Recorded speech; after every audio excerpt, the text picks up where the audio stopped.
Okay, so welcome back, everybody. All right, so last time we ended with a discussion of the fundamental theorem of line integrals and some of its consequences. So, just to remind you, here's a statement: fundamental theorem of line integrals.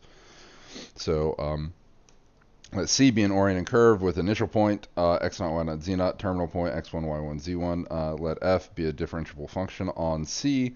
That is, it's differentiable at every point of C. And assume that the gradient of F is continuous on C. Then the line integral of the gradient of F, so we're taking the gradient of F as the vector field that we're finding the line integral of. So the line integral of the gradient of F on C can be computed as just F of terminal minus F of initial. Okay, so if it helps to remember that this is, F of terminal point minus F of initial point. Okay, and so we can compute this integral of this thing as just a difference of my function evaluated at the endpoints. One reason this is called, one reason you might think immediately that this is called the fundamental theorem of line integrals in calling it back to fundamental theorem of calculus is that the fundamental theorem of calculus, or at least one version of it, says, essentially that if you compute, the integral from a to b of like df dx, right, dx, then this is, f of b minus f of a, right? This is one of the versions of fundamental theorem of calculus. And so you might think that, oh, well, it superficially looks like this. Well, one, it does superficially look like that, but the reason that it looks like that is not really superficial. It's that to prove the fundamental theorem of line integrals, all you do is use the definition so you use the definition of the gradient, the definition of line integral, and then you literally use the fundamental theorem of calculus. You use this. Okay, and when you do that, you get exactly fundamental theorem of line integrals. So actually, you all could basically prove this with nothing but like Calc 1 knowledge. So it depends on the fundamental theorem of calculus, and that's actually why this thing is true. So, overall it fits that format of integral of derivative of thing is equal to, in this case, it's a difference of function evaluated on the endpoint. So I'm going to talk a little bit more later when we talk about other theorems that basically kind of ties in conceptually what it is that's going on here. And it has something to do with the boundary of the thing that you're integrating on. So when you are integrating along a one-dimensional object, so either an interval or a curve, then the boundary of a one-dimensional object is a zero-dimensional object, okay? Or in this case, the signed difference of 2 points, the endpoints of the thing, right? Whether it's an interval or the endpoints of a curve. That's really what's going on. So we'll talk a little bit more about that later, after we have other examples of things like this. Okay. All right. And so we wanted to talk about some consequences, and we already did talk about some of the consequences of the fundamental theorem of line integrals. So consequences of fundamental theorem of line integrals. So one was this statement that if you have a conservative vector field, well, not only does this tell you that computing the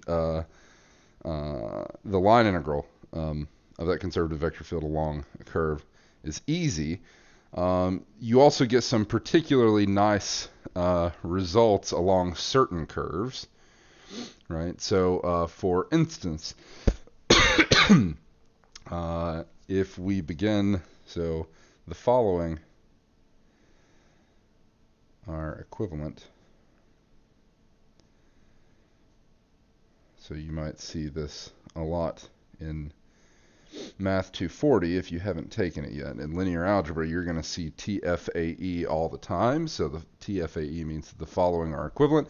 It means you can go in either direction from any one of these statements, and the implication is there. So the first thing, we'll say that a vector field big F is equal to the gradient of some little f, i.e. big F is a conservative vector field.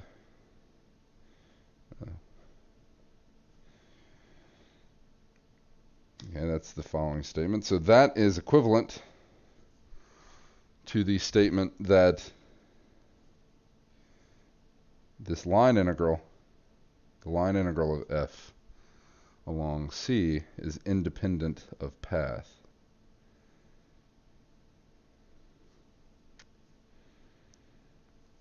Okay, so conservative literally just means that. That's the definition. What did independent of path mean?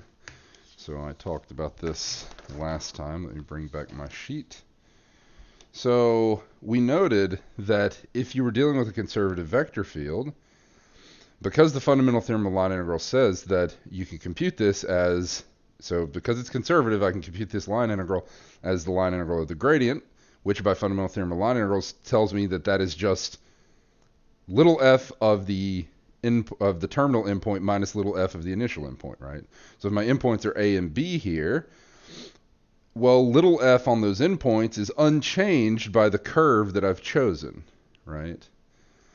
And so as long as my vector field, big F, is continuous along that curve, right? As long as the curve itself is nice enough and my vector field, big F, is continuous along that curve, then as long as two curves have the same endpoint, this line integral is actually going to be the same, right? And this was the notion, this is what I said, so it didn't matter which curve I chose here, the line integral is going to be the same along all of them, okay? And this was the notion of path independence or independence of path. It means that the line integral itself that you're computing is completely independent of the path that you've chosen, so long as those paths have the same endpoints, right? Which is a pretty amazing fact, right? That's a pretty amazing fact, and that is a fact that's it's not true when you are dealing with a vector field that's not conservative. Okay, and you can just test that out yourself. Okay, so if your vector field is not conservative, this is just not true. And the reason why it's not true is because if you assume independence of path, you get that it's a conservative vector field. Okay, and so that's why I write this. The word equivalent here is important because it means not only the vector field conservative means it's independent of path, it goes in the other direction. If you have that this line integral is independent of path, meaning it doesn't matter, you know, which path you choose, this only depends on endpoints, then necessarily this thing is conservative. Okay, so I'm not going to prove that implication, but that is there. The other thing that's equivalent, so the next statement I'm going to write is equivalent to both of these, all right, so it goes in both directions here. Is something else we talked about. The line integral of my vector field f is equal to 0 for any closed oriented curve C. For any closed, that is a loop, right? Closed oriented curve E. Lying in the domain of f. And this is just making sure that f is actually defined on that thing. Right. Okay. So, saying that these are equivalent, it means that if I begin with any one of these statements, I get the other two. So if f's a conservative vector field, I get 2 and 3. They follow immediately from fundamental theorem of line integrals.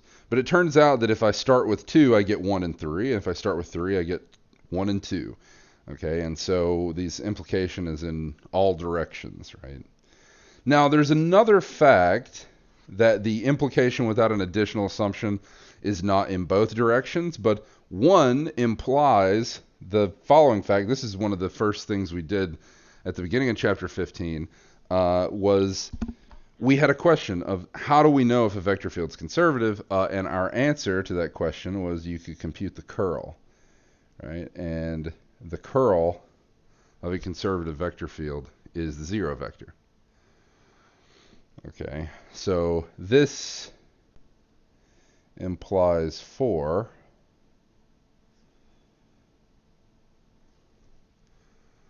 Okay, But this implication is not in the opposite direction because there's this extra assumption. So if the domain of F is all of R3,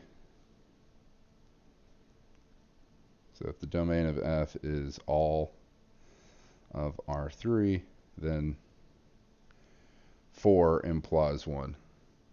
And so this becomes a double-headed implication where if I start with the curl of F being 0 vector, as long as this domain doesn't have any holes in it, as long as it's all of R3, then I get that it's conservative, and so I get everything else as well. Okay, and so if you start out with this extra assumption here, then all 4 of these things are equivalent conditions. Okay. So then one primary use of fundamental theorem of line integrals is all these nice conceptual facts about conservative vector fields. Okay, so there's all kinds of very, very nice things that result. Okay, but I kind of spilled the beans last time and admitted that we're not actually going to use the fundamental theorem of line integrals to make our life easy too often, because most of the vector fields that we are going to be computing the line integral of aren't conservative, right? So what do we do? Right? So most vector fields we encounter where we want to compute the line integral are not conservative.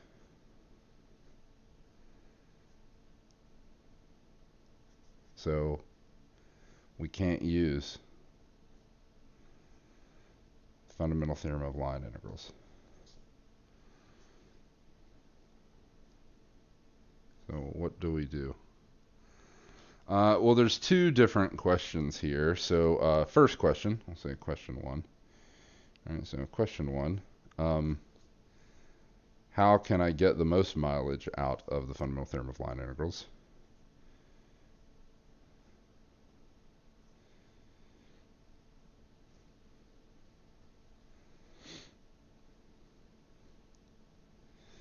That is, if you're just given a problem where you have a vector field you're computing the line integral of, and you're not told anything, you're just given the vector field itself and maybe a parameterization of the curve, or maybe you're given what the curve is, you know what it is, but you have to come up with your own parameterization, whatever the fact may be. Imagine that you're put in that situation, you're not told how to compute the line integral. The question is, how do you know whether or not you can make use of fundamental theorem of line integrals? You would have to check whether or not the vector field is conservative. So the answer is check to see if F is conservative.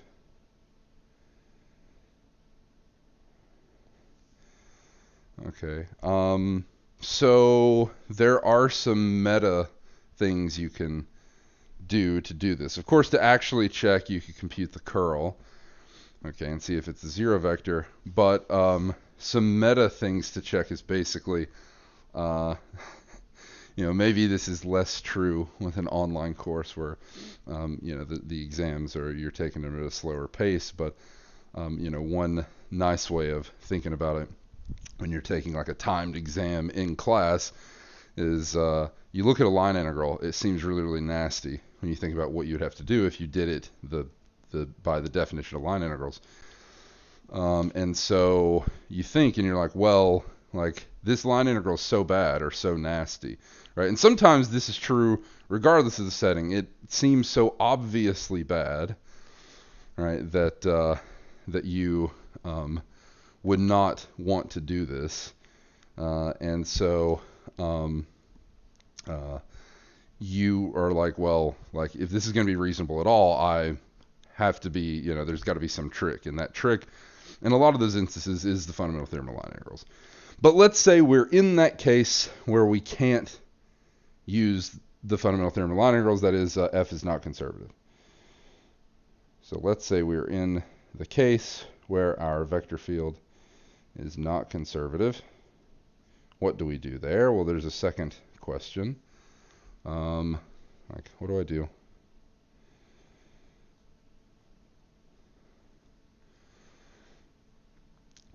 If f is not conservative.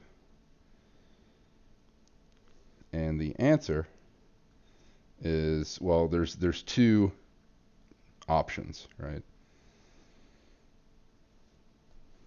Okay, so one, do it the hard way. That is, I just use the definition of line integrals. I compute the things I need to compute, right? So I plug my parameterization into my vector field. I dot that with dr dt, the derivative of the parameterization, and then I compute that resulting integral, okay, which might be really, really hard to deal with. The other option is use some named theorem. Oh, my n is messed up here. Use some named theorem to make my life easier.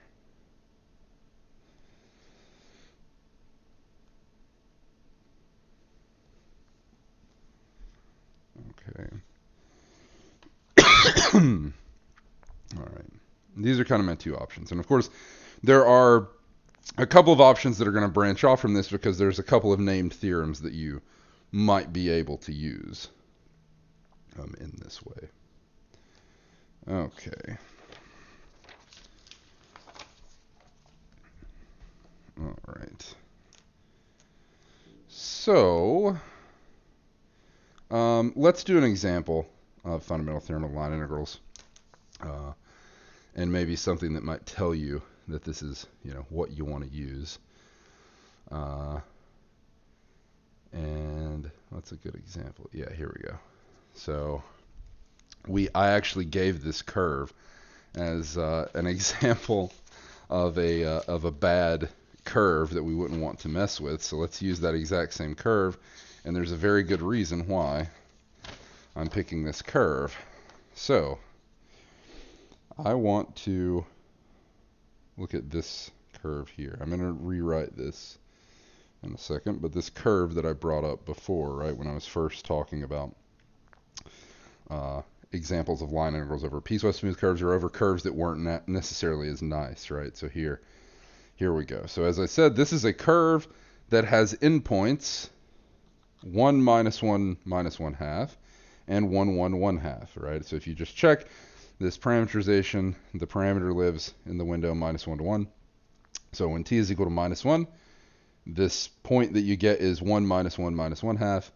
And when t is equal to 1, the point you get is 1 1 1 half. Okay. So I'm going to rewrite that here. So let c be the curve from 1 minus 1 minus 1 half to 1 1 1 half, given by the parameterization r of t is minus cosine of pi times t to the fourth I, okay, plus t to the 5/3 j, plus t over t squared plus 1 k. Okay, and my parameter window is closed interval minus 1 to 1. Okay. And let f, my vector field, be 2xy plus z squared I plus x squared j plus 2xz plus pi times cosine of pi z times k.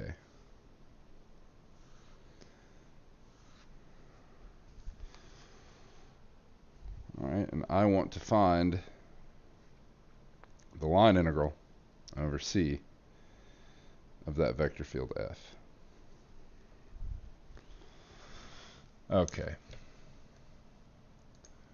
So, what do you notice? Now, some of you may recognize this vector field that I've written here. This is a vector field that we have worked with before. We did this in 15.1. This was an example of a vector field that we started out with, and we computed its curl, or maybe we didn't compute its curl, but someone told us that its curl is the zero vector. Okay, you could check that again if you wanted to. But let's just say that we know that this thing is conservative, but we need to find the little f, right? We need to find the function that it is the gradient of. Well, we did that. This was actually the example vector field we used to showcase how you would go about doing that. Okay, so we've already actually found that this f is conservative, and we've even found the function little f that makes this thing conservative, okay, that this thing is the gradient of. Okay, so that's nice. But if we didn't know that at all, what is something that might tell you that this is what we're going to have to do? Well, look how bad this parameterization is, right? And again, what would you be doing, right, if you were actually going to do this the hard way, right? My options are basically do it the hard way, right, or try to use some trick. Okay, whether that trick is fundamental theorem of line integrals if the thing is conservative, or some other named theorem if it's not. Okay, well, I haven't taught you any named theorems yet, so you know it's not going to be those. But if we're just looking here, right, C is very nasty. This parameterization is horrible, right? So here is my x of t parameterization function. Here is y of t. Here is z of t. And so what would you do? You would take this function, minus cosine of pi t to the fourth, and it would occur in every instance here of x. Right? So you'd plug that in for every instance of x. You'd plug t to the 5/3 in for every instance of y. And you'd plug t over t squared plus 1 for every instance of z.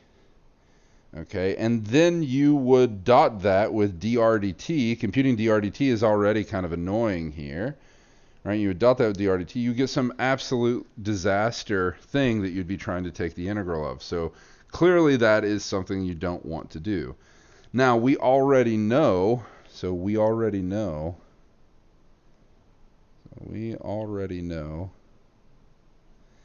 that the gradient of f is equal to big F, where little f of xyz is the function we had found to be x squared y plus xz squared plus sine of pi z. Now, if you want to know or want to recall how we found this, because we found this by hand, you should go back a few lectures and watch what we did at the beginning of chapter 15 stuff. Okay, I believe it was my second lecture on chapter 15 stuff. Okay, so we already have the function little f that big F is the gradient of. So by fundamental theorem of line integrals, so by FTLI, what is this? This is just equal to little f of 1/1 minus little f of 1 minus 1 minus 1/2. So this is equal to here, f of 1/1 what is that? So this would be 1, so this would be 1 plus 1, no, sorry, that's not 1. So this would be 1 plus 1 times 1/2 squared, so this would be 1/4, so I'll write it like this.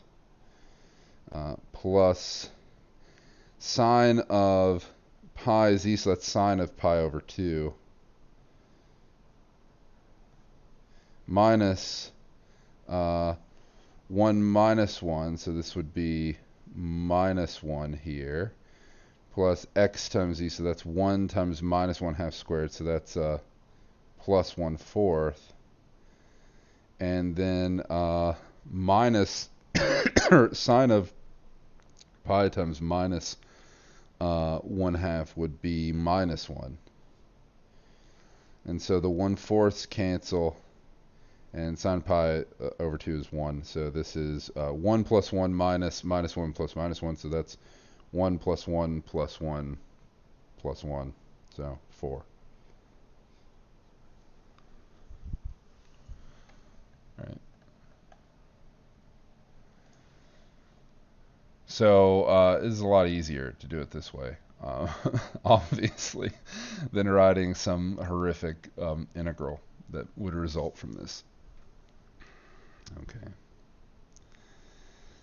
All right. So that's how this goes. Okay, so if you can apply the fundamental theorem of line integrals, then the actual application of it is easy, right? It's really just the setup. It's finding this little f. And so this finally answers your question. When I first did this, when we wrote out this vector field and we found its curl, so we knew that it was conservative, so we knew there had to be some little f for which this was true. We found that little f by means of that method we previously discussed. So that was actually most of the work. Once we did that, finding this was easy, right? Just knowing that I can apply the fundamental theorem of line integrals, this became a lot easier.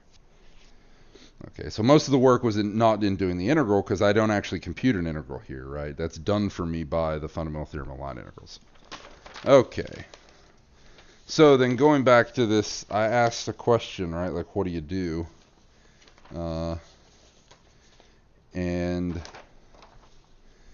so if I use fundamental theorem of line integrals, okay, now I know I just need to see if f's conservative and find that little f. Okay, I already know how to do that. In the second case, what if it's not conservative? We could do it the hard way. Well, I know how that's done, right? It just might be really, really hard for a particular problem. In fact, its difficulty entirely depends on the parameterization of the curve itself and the vector field, right? So for some of these, this is going to be not too bad. We did this for several. We did at least 3 or 4 line integrals the hard way, and it wasn't that bad, right? Because the things we were doing were really, really nice. So then the only thing out of all these possibilities that we don't know what to do are other named theorems. So I want to discuss one of those right now. And the one I want to discuss is called Green's theorem. Now this is the first example of what is a special case of Stokes' theorem. Okay, so we are beginning our, so from now until the end of class,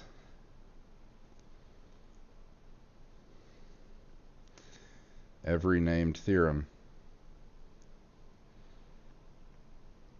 is a special case of a very deep theorem known as Stokes' theorem.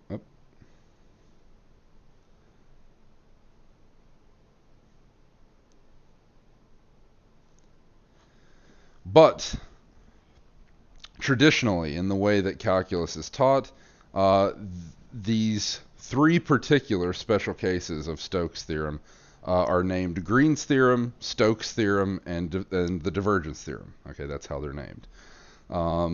And because all of those are actually a special case of something called Stokes' theorem, it is nice to not get any kind of confusion going on here. So I will refer to this very deep, very general theorem as like the mega Stokes theorem. Okay, that I won't fully state because it's too confusing, but it literally says exactly the same thing. It's just in a much more general setting, and I don't know, maybe I'll give the full statement of it later. So when I talk about this, I will talk about mega Stokes theorem, and Stokes theorem as written here will refer to another specific special case. Okay, and so the first example of one of these big named theorems is Green's theorem.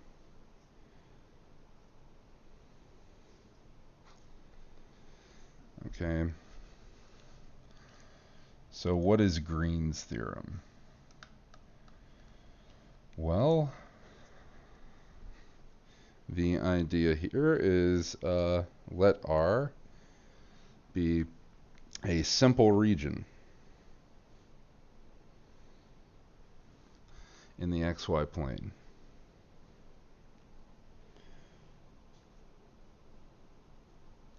So maybe R looks something like this, right? Okay. Well, let's think for a second. Is that simple?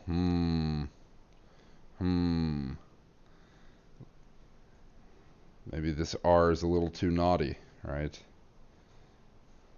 This R is a little too naughty, right? I mean, maybe we could make that work, but let's not think too hard about it right now. Let's make our R look something like this. Right, that's a little less naughty. Okay, so here's our region R. It's definitely simple, right, as required. And we will say that we have a piecewise smooth boundary of R. So the boundary of R, maybe I'll use a different color here. Right? And maybe, you know, this boundary could have like corners in it. Okay, but it's a piecewise smooth curve in general. So this one is nice. This is actually a smooth curve. And we'll say that our boundary of R is this curve C, and we want this thing to be oriented counterclockwise. So that is how we have it. Now, there's a couple ways that this orientation is going to arise. One, I could just tell you consider R with its boundary oriented counterclockwise. Okay, so I could just give you a specific region, say its boundary curve is oriented counterclockwise. The other way is via something called the induced orientation, but I'm not going to talk about the induced orientation until later, till we talk about surface integrals. So I will leave that for now. Okay. So let R be a simple region in the xy plane. Let its boundary curve C be a piecewise smooth curve. So let it be a piecewise smooth curve oriented counterclockwise.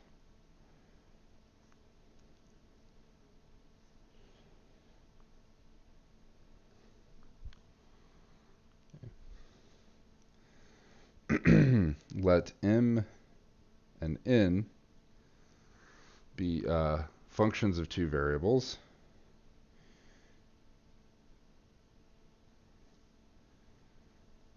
I'm just going to rewrite them as M of xy and N of xy, having continuous first order partials.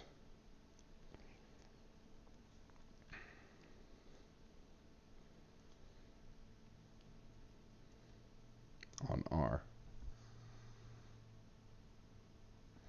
Then the actual statement of Green's theorem.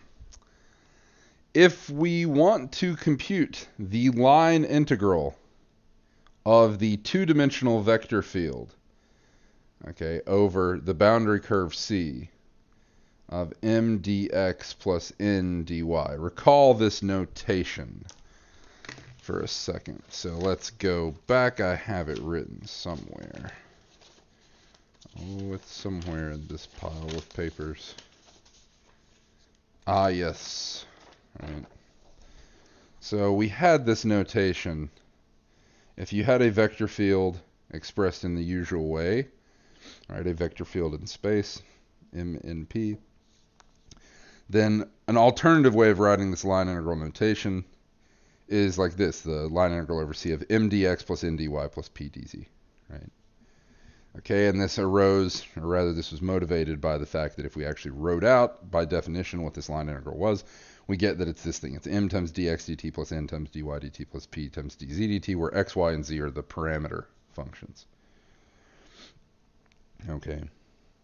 But we could use this notation for a vector field on the plane just as well. So a vector field on the plane is just like this, except my m and n are now, instead of being functions of 3 variables in general, they're functions of 2 variables, and I only have 2 slots here.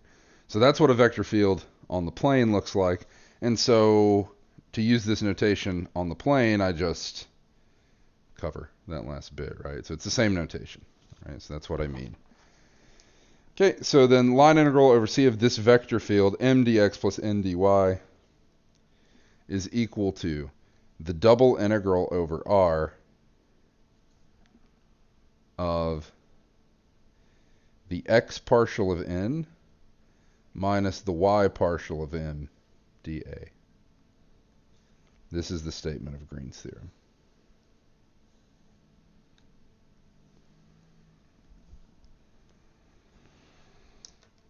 Okay.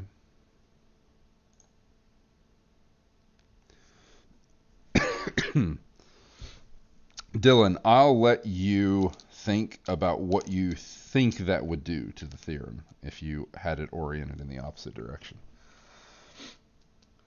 In fact, there is something that we discussed, I believe it was last lecture, but I've discussed it before, which is if your C is oriented in the opposite direction, right, you could do this line integral instead of over C, you could do the line integral over minus C, right? And if C is oriented clockwise, then minus C is oriented counterclockwise. You could still apply Green's theorem, and there is a fact that you can use about doing a line integral over minus C and its relation to the line integral over C, right? So the hint is that it's not a huge deal. It is different, but it's barely different. Okay. All right. So what does Green's theorem say?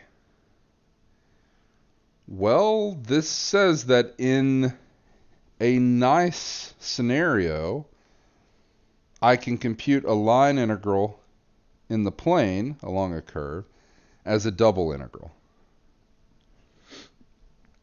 So how hard is a line integral? Well, it's at least as hard as a double integral, right? Because this is something that's not always going to happen, right? The C that I'm dealing with is not always going to be the boundary curve of some really nice, simple region. Okay. All right. And so if C cannot be viewed as the boundary curve of some really simple region, then you can't even apply Green's theorem. Okay, so this is a nice case. And in this nice case, this line integral can be computed by way of computing this double integral.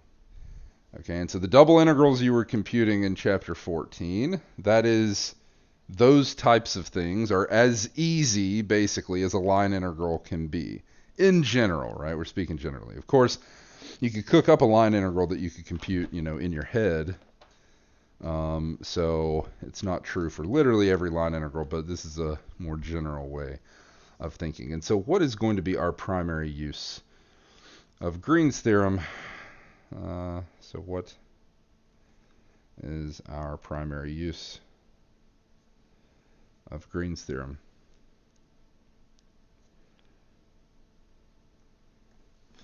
Let me bring it back for a second. Technically, this is equality here, right? So I could use Green's theorem to compute a double integral of this very special form as a line integral, or I could use this to compute a line integral as a double integral. Now, most of the time we are going to be using this to compute line integrals. But there are some interesting things we can do to compute special double integrals as line integrals instead. So there's some funny identities that I can write down here. Okay. So the answer here is usually we use this to compute a 2D line integral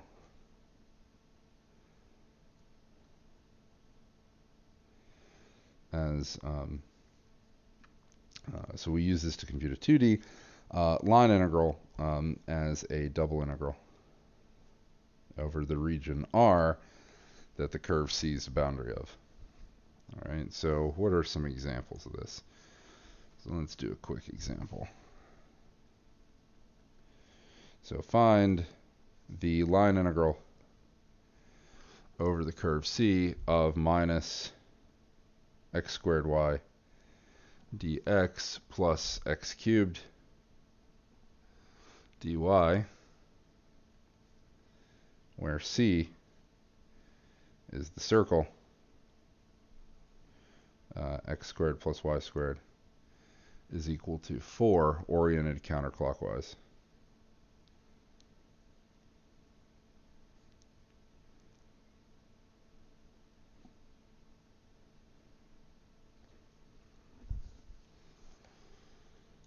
Okay.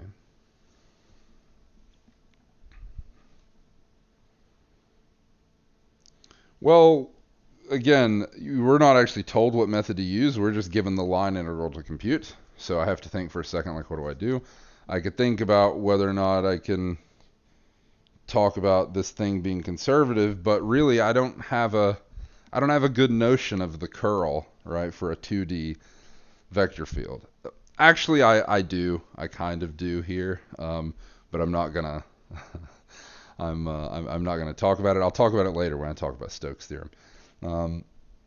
But the other thing is, if I just think for a second about what I would have to do, well, first I need to come up with a parameterization for C, oriented counterclockwise. So what parameterization is that?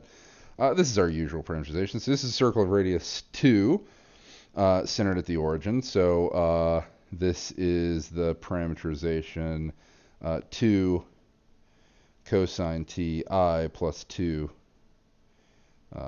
sine t j. Right. Okay, and this is for t between 0 and 2 pi. So here's my curve C. This is naturally oriented counterclockwise. This is our usual parameterization of circle is oriented counterclockwise. If you don't believe that, you can check. You can compute its tangent vector and make sure that it's actually pointing at every point in a direction that's indicating counterclockwise motion. Okay, now what would I have to do here if I were doing this the hard way, right? I can do this the hard way. Doing this the hard way, I would have to plug 2 cosine t into every instance of x here. I would plug 2 sine t into every instance of y. I would compute dx dt, so minus 2 sine t. I would compute dy dt, which is 2 cosine t, and I would plug those in where dx and dy are. I would compute this quantity, right, whatever it is. It's some trig thing. And then I would have to do 2 trig integrals, right? I would sum the results. I would do 2 trig substitution integrals so let's see. Actually, so they're not actually trig sub. They're both just normal substitution. So it wouldn't be too bad. You could do this in this way. But instead of doing that, I want to apply Green's theorem and compute this as a double integral. Okay, so how do I do that? Here, this is our m and this is our n, right? So m in this case is minus x squared y, and n is x cubed. My curve C is oriented counterclockwise. What is r in this case? R is the closed disk of radius 2, so it's the thing described by the collection of all points in the plane, xy, such that x squared plus y squared is less than or equal to 4. It's a very nice description of this thing in terms of polar coordinates that is nice and easy. Okay, so if I'm wanting to use Green's theorem, what do I need to compute here? Here's m, here's n. Well, I need to compute the x partial of n minus the y partial of m. And so the x partial of n is 3x squared. The y partial of m is minus x squared.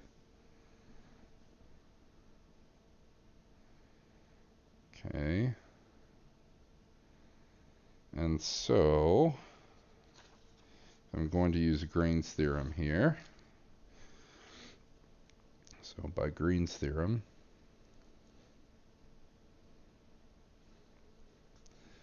the line integral over c of minus x squared y dx plus x cubed dy is equal to the double integral over r of, I'm just going to write it as mx, or sorry, n x minus my dA. But what is that? This is the double integral over r of the x partial of n we found to be 3x squared. The y partial of m we found to be minus x squared, so this is minus x squared dA. But our r, of course, is better described in polar coordinates. So in polar coordinates, this is described as little r between 0 and 2, and theta between 0 and 2 pi. Right? And so this becomes, so what is this? The integrand here becomes 4 x squared. So let's write that in terms of polar coordinates. So this is the integral from 0 to 2 pi, the integral from 0 to 2 of 4x squared. So in polar coordinates, this is going to be 4 times r cosine theta all squared times r dr d theta. Okay. So r cosine theta all squared is r squared cosine squared theta times this r. What do I get here? This is the integral from 0 to 2 pi, the integral from 0 to 2 of 4 times r cubed times cosine squared theta dr d theta.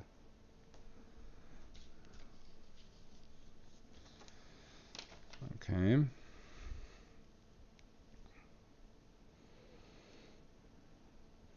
So let's compute this. Let's do the first integral first. So this is actually just this polynomial term 4r cubed, right? Since cosine squared theta is constant.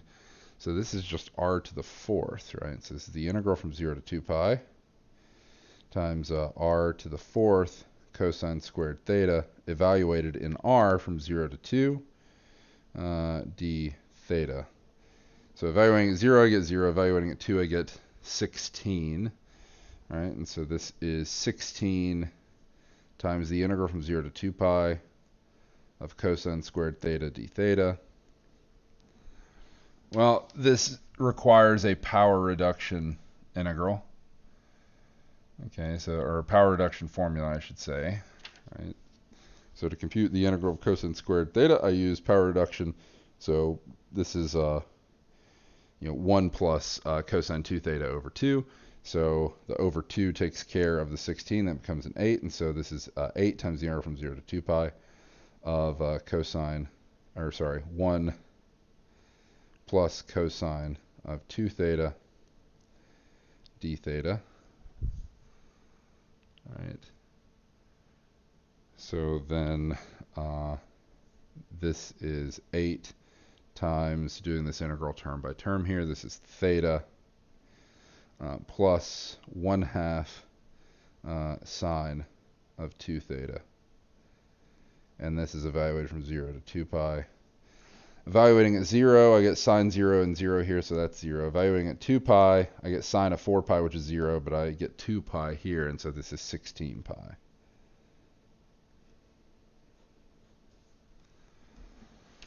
Okay. Now in this case, just doing the brute force line integral, I think, just off the top of my head, it actually looks like it wouldn't be too bad. It might arguably be easier than doing it this way, but this is a good example to show you how Green's theorem is used here, and it's also a good example to show you how all of this stuff ties together what you've been doing over the whole semester, because we have line integral. We use Green's theorem to write that as a double integral. Once I have this double integral written out, I say, oh, well, I need to switch coordinates, right? I need to do change of variables here to polar coordinates. Thankfully, I don't need to do a more complicated change of variables, though I might have to, right, to make my life easier. So I use polar coordinates here, and then I compute the integral, like we did in chapter 14. Okay. All right, so I'll do a couple more examples of that, and then we will move on to surface integrals. Okay, we'll move on to surface integrals, which are like, they're like line integrals in a higher dimension, right? So if you thought about line integrals being a slightly more complicated example of normal integration, right, in the Calc 1 sense, then surface integrals are like slightly more complicated double integrals. Okay. So anyway, that's the plan. All right. So I will see you all next time. I'm gonna post your last homework in MATLAB today. Here, I have a meeting at here in like 8 minutes, and then after that meeting's over, I'll post those things. So I'll post an announcement when I do. But anyway, I will see you all on Friday.